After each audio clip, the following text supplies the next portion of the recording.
Hello, I'm Bradley Dillon here for the NewYearFury.com over in Tampa, Florida today at the Orpheum on the Russian Circles headlining tour. Obviously, I'm really stoked to see Russian Circles, Ken Mode, who are playing in like 5 seconds. Inner Arm was really good, and here with some very close friends of mine. Why don't you introduce yourselves, what you do in the band, and what band you play We're in Tides of Man. I play drums. That's Josh. Josh, sorry. Dan, play guitar. Alright, first question for you guys. How did you get on this show? Because I know you guys kind of got on last minute. I was really stoked to see that you guys were playing this. Actually, Jerry from the Orpheum, he runs the venue. He asked us if we wanted to play. He emailed us and just offered us the show. I think he knows because we're instrumental. He thought it'd be a good fit. Pretty much it. He said yes. So, for those who may not know, you guys have a new record out called Young and Courageous. Tell us a little bit more about what went into writing that record, stuff you've experienced over the last couple of years, because it's been pretty crazy for you guys. Yeah.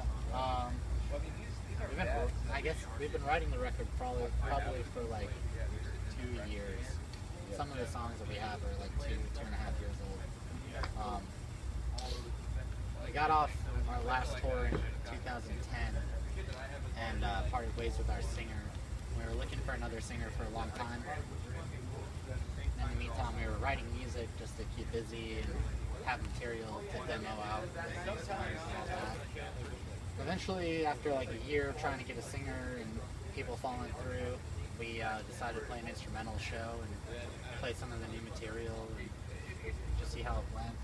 And we thought it went well and it sounded good, and we just started thinking about doing an instrumental album, and it just kind of went from there. That's one of the things I noticed on the new record. You know, obviously, no vocals gives the album more time to have more ambient sections and other stuff to add.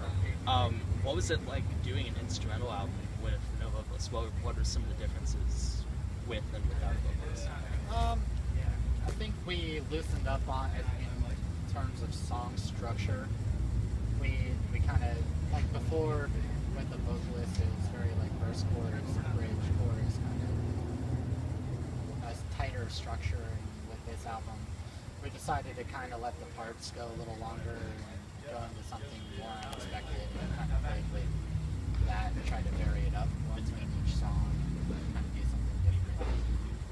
It gave us a chance to like layer a lot more stuff on top of it. And, we had like trumpet, we had keyboards, we had just tons of guitar layers and stuff like that. We added keyboards, so it gives a lot more opportunity to expand, put more layers on top of it. Without worrying about the rigid structure of a catchy song.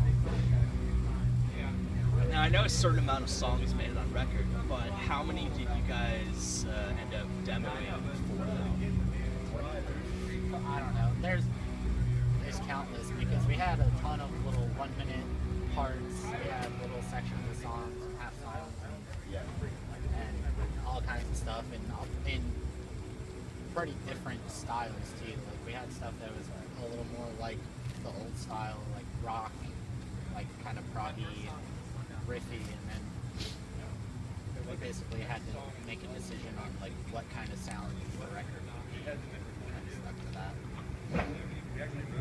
I was actually thinking about both of you guys when this tour is announced, but you may have heard that Cloud Kicker is playing Intronaut on an upcoming tour. I think that's coming to Orlando It too. is.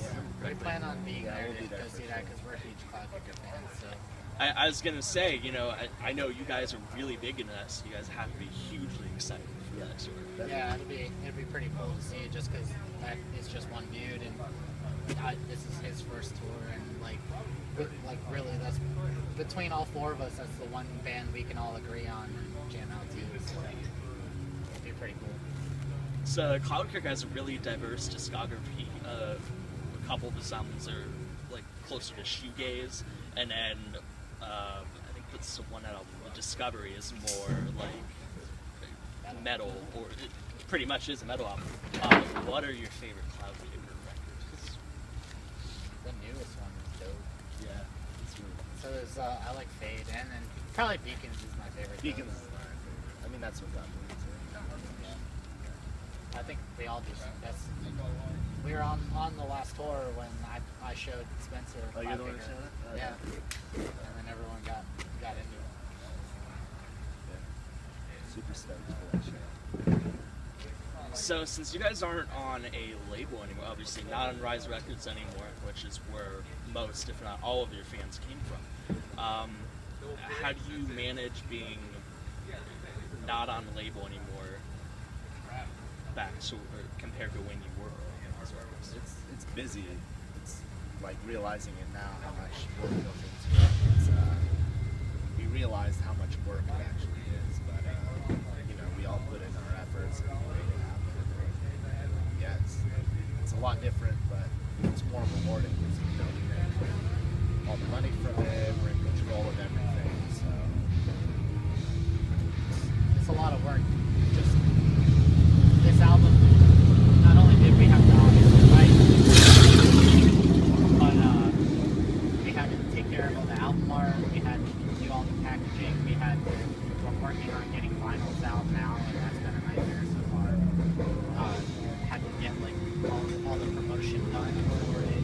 We've been doing interviews and emailing fucking agents and all that, so it's like being on our own, it's just a lot of crap to take care of. I think there was like a solid month and a half of people that play our instruments. We're like his business. That's it.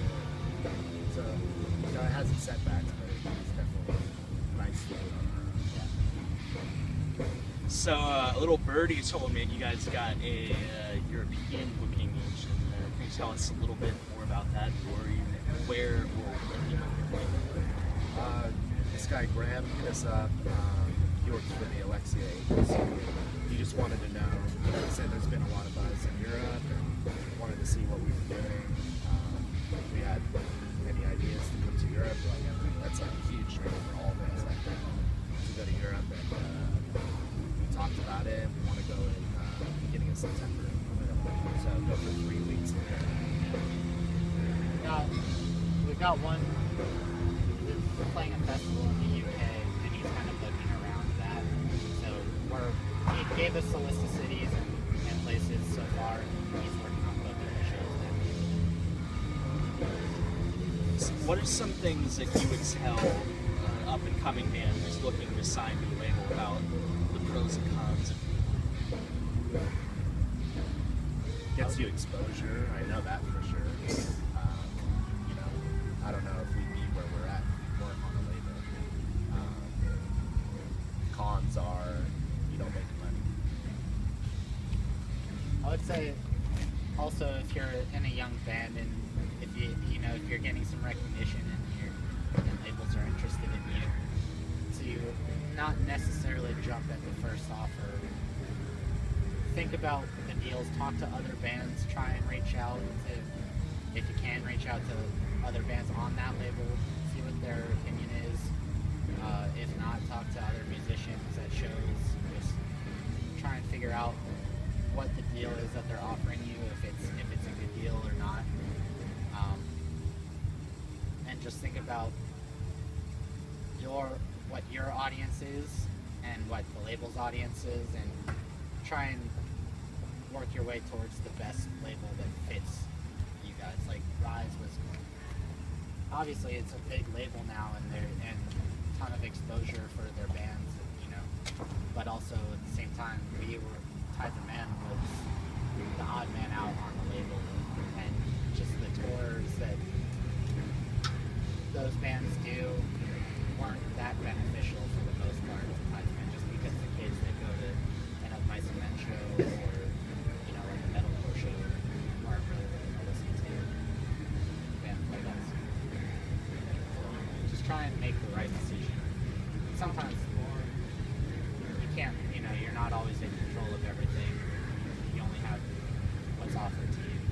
But try and just be smart about it. That's all.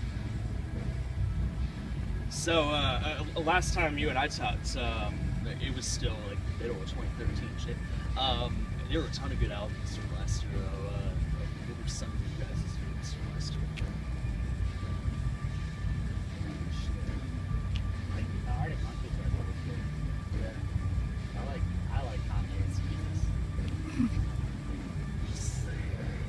This has something to do with the album, so instead of the Outcast on the tour. I can't even think. I know. Like, I didn't listen to that many new albums last year. On that Spotify. Just looking around, I don't even know when it came out. So, you know, obviously with you guys being independent and in control of everything now, how do you interact with fans via social media and help get your name out there? What kind of stuff do you We're guys on do? Facebook and Twitter. We try and talk, like if someone asks us a question, we try and answer it. Be as communicative as possible. You know, it's not like I'm getting like thousands and thousands of tweets and Facebook messages a day, so we can keep up with it. Try to just, you know, try and show our appreciation. Talk to our fans, let them know what's going on. We'll get a marketing company too, so like we've been doing a lot of like Google stuff, website stuff. So I think it's been beneficial for us to learn those things and use them towards the end. So I know you guys are going to Europe later this year. I know you guys have some kind of festival this weekend. I'd love to go, but unfortunately, Valentine's Day. Hello, girlfriend, if you're watching this. But other than the show next weekend, are you guys doing any shows around Florida or any kind of touring? Yeah, definitely. We're working on it. We'll have more to announce soon, but just stay tuned. We'll have announcements as soon as everything's set in stone. Alright, last question for you guys. You guys have anything you'd like to tell your friends, fans, or check out our record, Young and Courageous.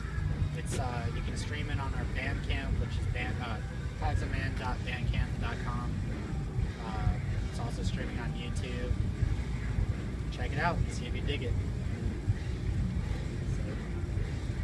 Alright, well thanks for doing this interview today, guys. Be sure to check out Tides Around Facebook, Twitter, all those fancy social media websites everybody likes to have nowadays. And like they said, check out their new record, Young and Courageous, because it's one of the best releases of the first couple months of the year. Thanks for watching, guys. Later. Thank you. Thank you. Sweet.